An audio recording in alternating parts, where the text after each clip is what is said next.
Le faux dans l'info, le podcast d'Africa Tchèque pour comprendre l'écosystème de la désinformation. Bienvenue à tous, deuxième partie de votre podcast sur le théâtre utilisé par Africa Tchèque comme moyen de sensibilisation au Sénégal. Nous vous en parlions déjà dans le podcast du mois de février avec la coordinatrice du projet. Pour ce numéro du mois de mars, nous allons à la rencontre des acteurs de Disongir Aru. Également à suivre la boîte à outils de Samba Dialim-Pabachi afin de vérifier les faits par vous-même, sans oublier notre coup d'œil sur l'actualité du web avec Valdez Onanina. Je suis Maria Mathiam, bienvenue à tous. Papa. Wa, Moul. Papa, xoolal tey moom information bii nii. Le théâtre comme moyen de lutte contre les fake news, ce deuxième épisode est réalisé en compagnie des acteurs. Modou, Baïniaï, Sorna et les autres sont en pleine répétition. Nous allons les entendre tout de suite. Cher Niaï, vous êtes l'acteur principal et c'est vous en fait qui faites le rôle de Modou. Alors Modou, c'est vraiment quelqu'un d'assez problématique. Pourquoi? Parce que Modou, il ne croit pas au coronavirus. Donc comment est-ce que vous incarnez ce rôle? Il y en a beaucoup ici au Sénégal, hein, les gens comme Modou. Donc les gens qui disent que la maladie, c'est pas vrai. C'est les Blancs qui ont créé ça pour diminuer la population d'Africains. Donc il y en a beaucoup ici. Même chez moi, il y a des gens qui me disent ça. Mais bon, nous, on a essayé de dire les gens que le coronavirus, il y en a. Et qu'on doit faire union pour le soigner, quoi. Pour le soigner. Comme ça part vite, quoi. Comme ça, on vit tranquillement comme avant. Et vous sensibilisez les gens et surtout, vous le faites en Wolof. C'est très important parce que les Sénégalais, eux tous, ils parlent Wolof.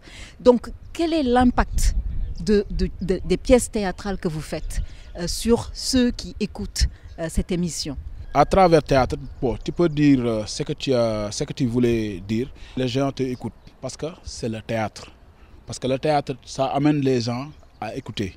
Donc voilà, à travers le théâtre, il y a des gens qui disent, bon, s'ils ont dit ça, parce que c'est vrai. Si tu voulais dire quelque chose qu'on t'écoute, tu le dis avec une façon que les gens aiment. D'abord, c'est important, quoi, parce que si tu parles avec un langage ferme, on ne t'écoute pas.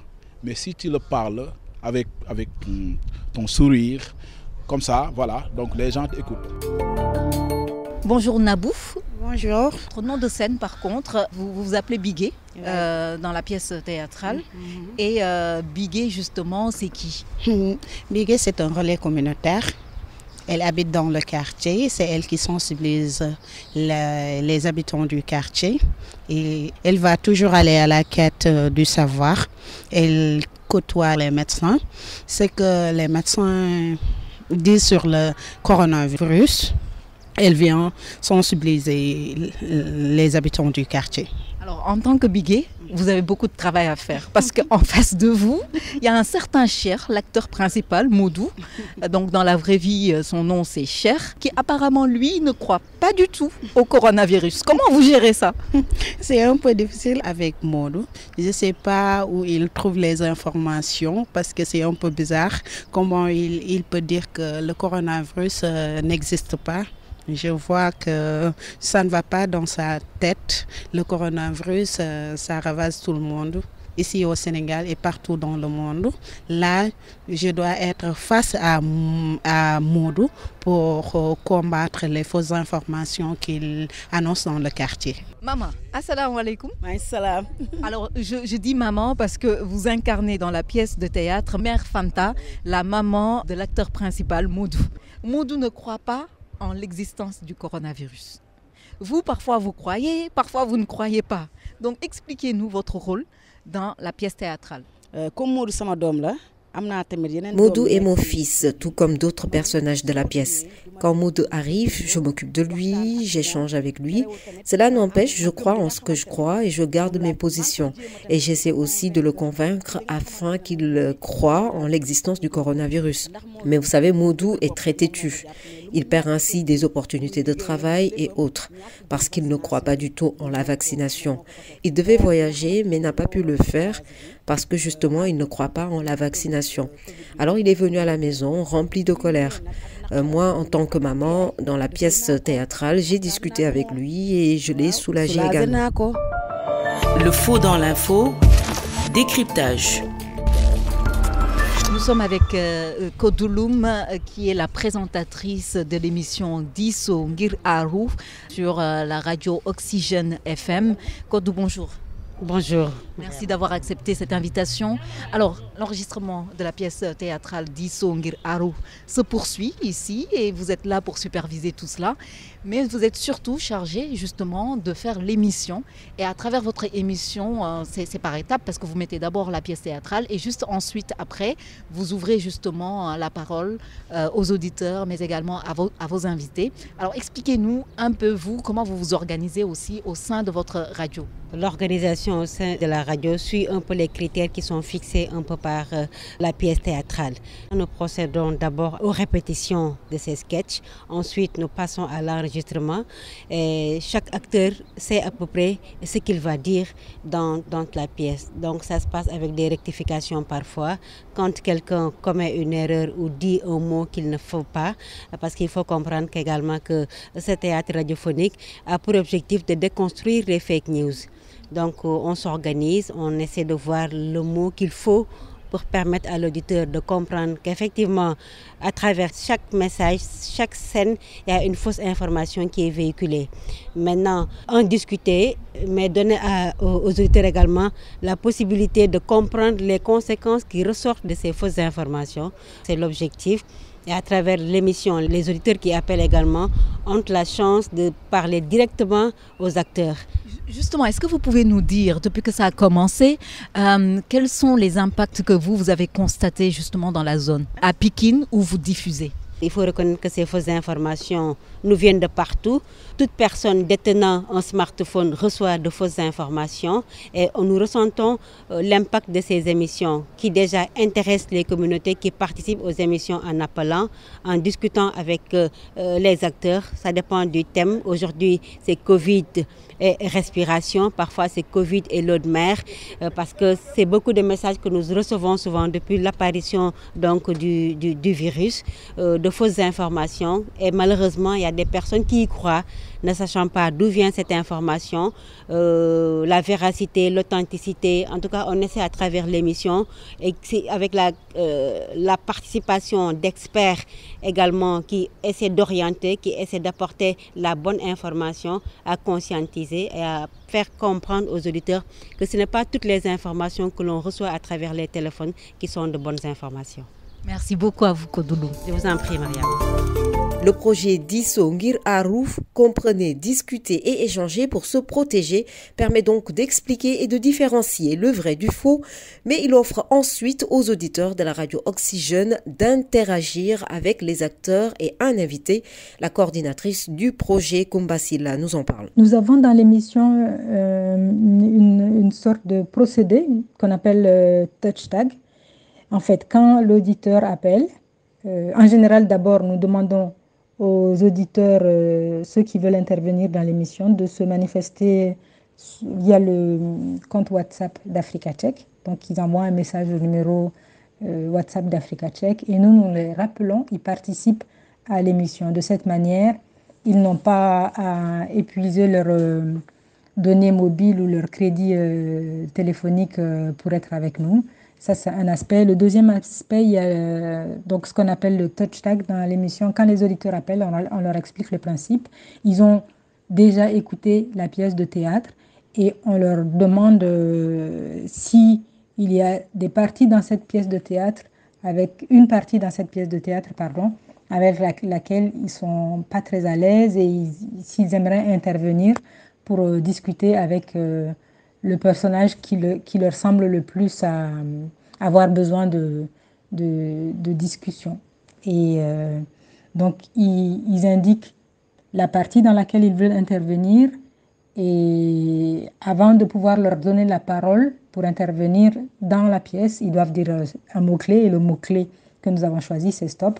Donc, ils désignent la partie dans laquelle ils veulent intervenir. Les comédiens qui sont dans le studio rejouent cette partie au moment qui intéresse le plus l'auditeur ou l'auditrice. Il ou elle dit stop.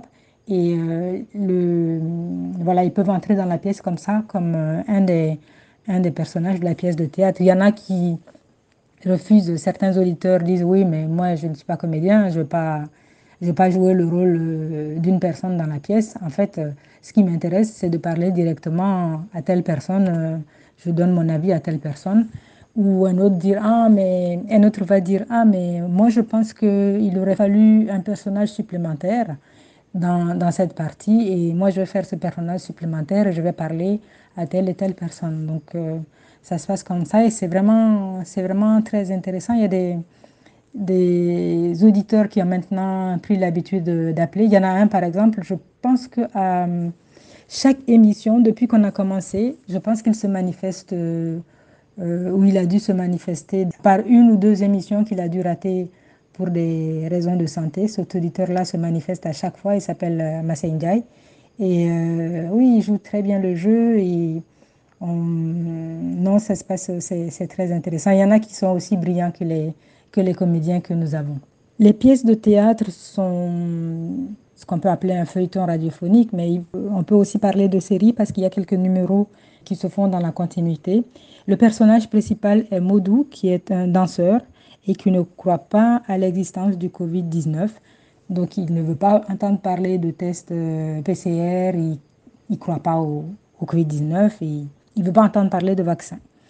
Mais il est super content. Au premier épisode, on apprend qu'il est super content. Il a de grands projets parce que sa troupe a obtenu l'assurance d'une tournée aux États-Unis et qui devait lui permettre d'avoir beaucoup d'argent et d'aider sa famille. Il avait vraiment fondé de grands espoirs sur le voyage, d'autant que c'est lui qui apportait beaucoup d'argent à la famille. Mais comme il ne croit pas au Covid, il n'a pas fait le vaccin, les dossiers de demande de visa sont partis. Lui, il en a été exclu, justement parce qu'il n'avait pas fait le vaccin. Et de là commencent beaucoup de soucis pour lui. Donc Modou est joué par Cheikh Ndiaye, il est vraiment super. Autour de Modou, il y a des personnages comme son père, qui s'appelle Baye Ndiaye, personnage joué par Mam Bojgay. La mère de Modou s'appelle Fanta, le personnage est joué par Khadi Faldiaou. Modou a un frère aîné qui est malade, qui s'appelle Cheikh, et ce personnage est joué par Mohamedou Diol. Et il y a les sœurs cadettes de Modou qui s'appellent Sorna et Binta. Sorna interprétée par Seynabou Diop et Binta par Yassine Diop. C'est vraiment de superbes comédiens. Et dans l'émission aussi, on a une question de la semaine sur le thème central. Et l'idée est de susciter des commentaires et des interactions dans le grand public. Ce que nous souhaitons, c'est que la discussion se poursuive sur les plateformes de réseaux sociaux d'Africa Tchèque, Facebook, Instagram, Twitter. Le faux dans l'info, la boîte à outils. Samba Djalempa Badji. Si vous surfez souvent sur Internet ou si vous êtes sur WhatsApp, vous devez tomber régulièrement sur des informations vantant toutes sortes de remèdes miracles sur les maladies. Partout où vous vous tournez, quelqu'un a des conseils en santé à partager avec vous. Alors, comment décider à quel message vous fiez et lesquels supprimer immédiatement?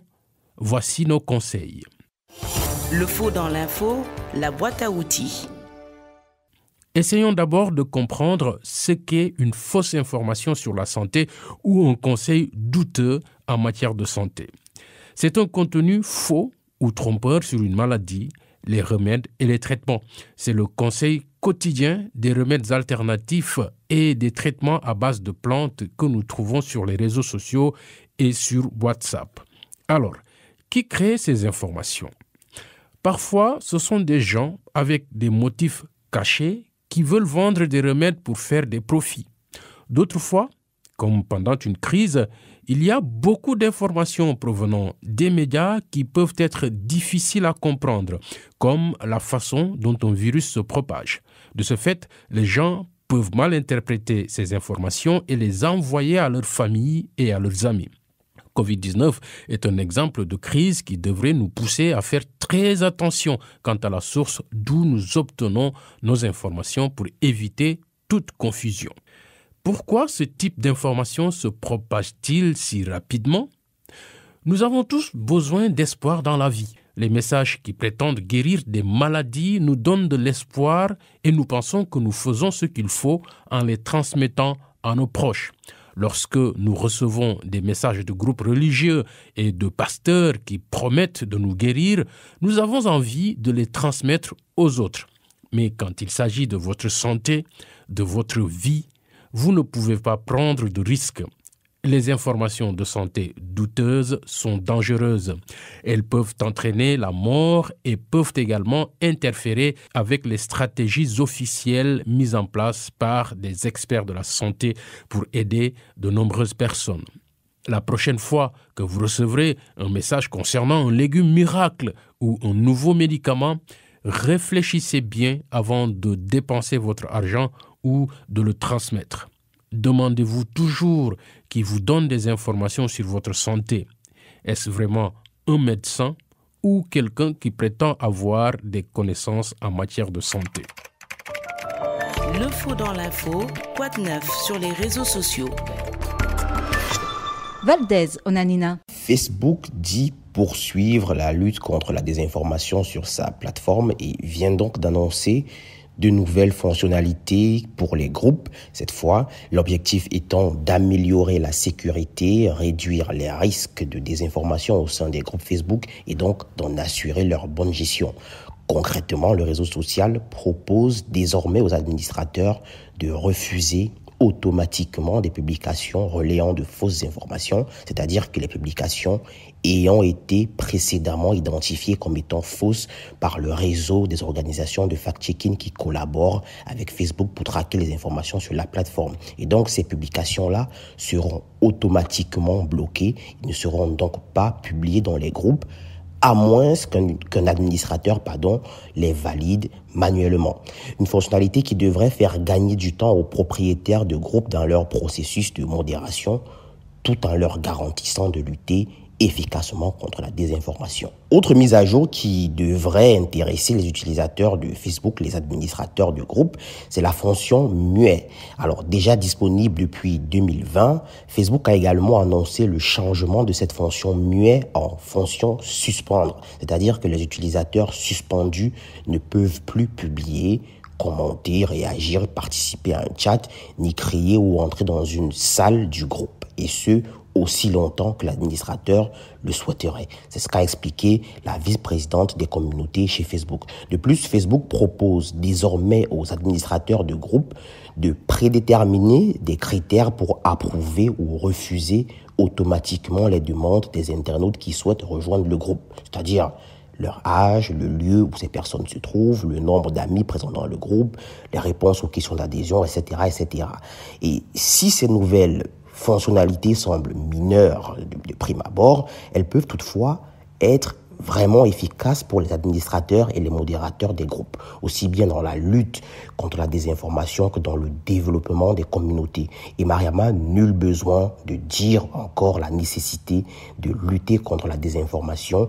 L'actualité et le conflit russo-ukrainien montrent une énième fois l'urgence pour les plateformes de réseaux sociaux de renforcer leur système ou de mettre en œuvre des systèmes pour assainir l'environnement informationnel. Fin de ce podcast produit par Africa Check et réalisé par Mariama Thiam. Merci à vous qui l'avez suivi. Prochain rendez-vous le mois prochain. D'ici là, doutez et vérifiez toute information pour éviter de tomber dans les filets de la désinformation. À bientôt!